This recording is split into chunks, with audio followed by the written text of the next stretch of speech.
কচুরলতি খেতে আমরা সবাই খুব পছন্দ করি। তবে এইভাবে একবার ছোট মাছ দিয়ে রান্না করে খেয়ে দেখুন, পুরো এক থালা ভাত কিন্তু কচুরলতি দিয়েই খেতে পারবেন। খেতে এতটাই ভালো লাগে, আর যতবার বাড়িতে কচুরলতি আসবে মনে হবে যে এইভাবেই রান্না করে খাই। তাই আমার অনুরোধ রইলো এইভাবে একবার রান্না করে খাওয়ার।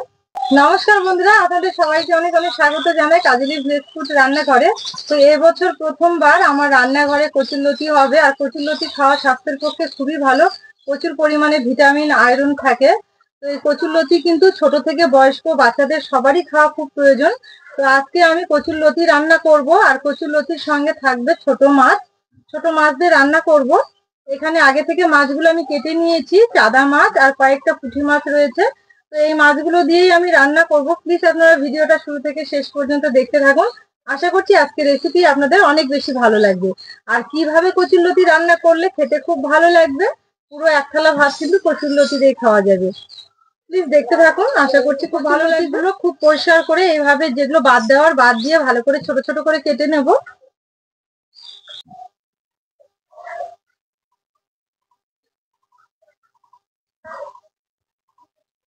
কচুরলতি অনেকে অনেকভাবে রান্না করে, কিন্তু আজকে আমি যেভাবে রান্না করব এভাবে আপনারাও একবার রান্না করে খেয়ে দেখবেন, দেখবেন খেতে কিন্তু অসাধারণ লাগে। আর কচুরলতি সবাই খেতে খুব পছন্দ করে, খেতে খুবই ভালো লাগে।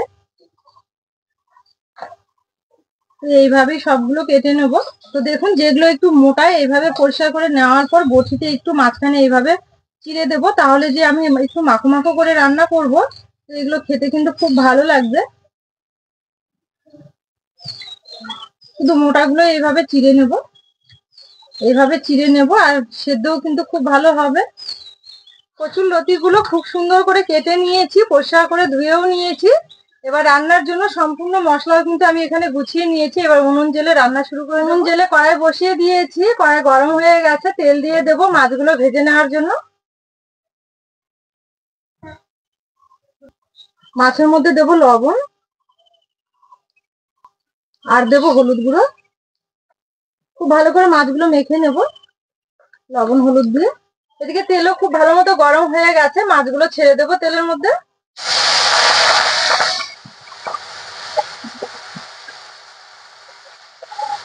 তো মাছগুলো এবার একদিকে হয়ে গেছে, উল্টে দেবো।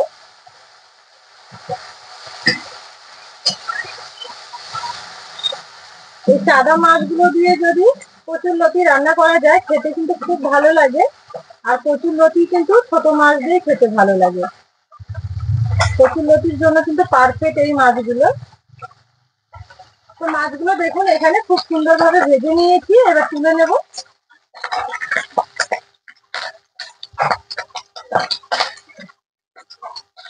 ভাজার তেলে আবার একটু সর্ষের তেল দেব। এবার তেলের মধ্যে পাঁচফোড়ন দেব। এবার দেব এখানে দুটো পেঁয়াজ কুচি করে নিয়েছি, পেঁয়াজ কুচি দিয়ে দেবো। পেঁয়াজ কুচি দেওয়ার পর তেলের সঙ্গে একটু নাড়াচাড়া করে নরম করে নেব। এবার দিয়ে দেবো কাঁচা লঙ্কা। এখানে কাঁচা লঙ্কা গুলো আমি চিড়ে নিয়েছি। আবার একটু নেড়ে চেড়ে নেব। এবার দেবো আদা রসুন বাটা। পরিমাণ মতো আমি আদা রসুন এখানে বেটে নিয়েছি। আদা রসুনটা দেওয়ার পর আবার একটু নেড়ে চেড়ে নেবো। আদা রসুনের কাঁচা গন্ধটা যাওয়া অব্দি একটু এভাবে কষিয়ে নেব। এবার দেবো ধনে গুঁড়ো, জিরে গুঁড়ো,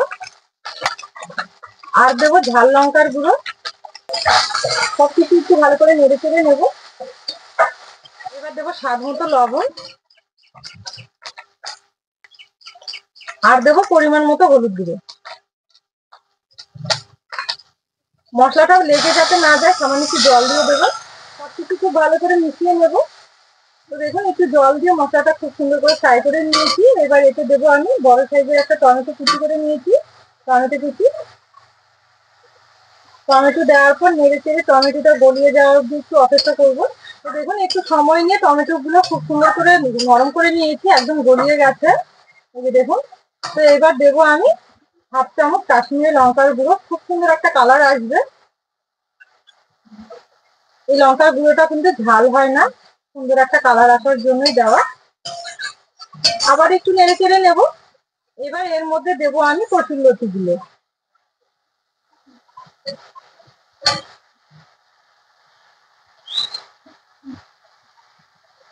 এবার সবকিছু খুব ভালো করে মশলার সঙ্গে কচুর লতিগুলো ওলট পালট করে নেব। তো দেখুন একটু সময় নিয়ে মশলার সঙ্গে কচুর লতিগুলো কিন্তু খুব সুন্দরভাবে ওলট পালট করে নিয়েছি। নেওয়ার পর এবার আমি থালা দিয়ে ঢেকে দেবো। এবার উনুনের আঁচটা একদম হালকা রেখে কচুর লতিগুলো সেদ্ধ করে নেবো। তো এখানে ঢাকা দিয়ে 4-5 মিনিট রেখে দিয়েছিলাম। এবার ঢাকা তুলে একটু নেড়ে দেবো। দেখুন কতটা নরম হয়ে গেছে।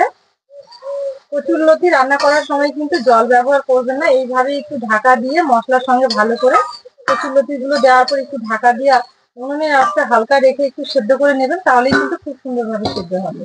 আবারও ঢাকা তুলে নেব। তো দেখুন বারে বারে ঢাকা দিয়ে মশলার সঙ্গে কচুর লতি গুলো খুব সুন্দরভাবে নরম করে নিয়েছি, আর কতটা সুন্দর হয়েছে দেখুন। আর ঢাকা দিতে হবে না, এবার এইভাবে একটু মেলে দেবো, দিয়ে মশলার সঙ্গে খুব ভালো করে কষিয়ে নেব। এই কচুর লতিগুলোতে যদি জল দিতাম তাহলে কিন্তু একদম গলে যেত, আর কচুর লতি যদি গলে যায় খেতে ভালো লাগে না, দেখতেও ভালো লাগে না। এইভাবে রান্না করে নেবেন, দেখবেন। আমার চ্যানেলে যারা নতুন অবশ্যই আমার চ্যানেলটি একবার সাবস্ক্রাইব করবেন।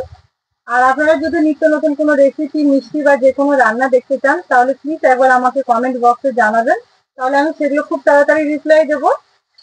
দেখুন মশলার সঙ্গে কচুর লতিগুলো খুব সুন্দরভাবে কষিয়ে নিয়েছি, আর কতটা সুন্দর হয়েছে দেখুন। তো এবার আমি সামান্য একটু জল দিয়ে দেবো।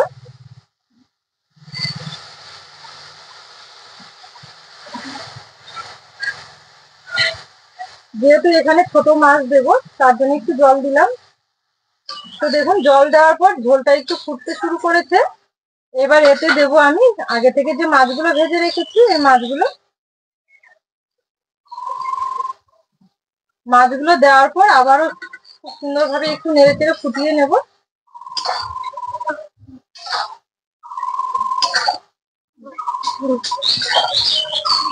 মাছ দেওয়ার পর আবার একটু ফুটিয়ে নিয়েছি। এবার নামানোর আগে একটু গরম মশলার গুঁড়ো দেবো।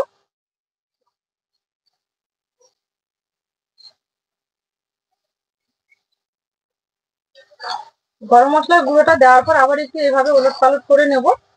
তো রান্না আমার এখানে হয়ে গেছে, এবার নামিয়ে নেব।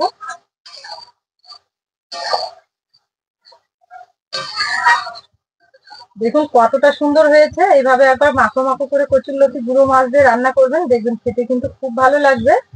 পুরো এক থালা ভাত কিন্তু এই কচুর লতি দিয়ে খেয়ে ফেলবেন।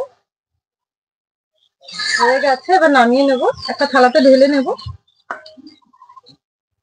তাহলে বন্ধুরা দেখলেন আজকে আমি কচুর লতিটা কিভাবে রান্না করলাম।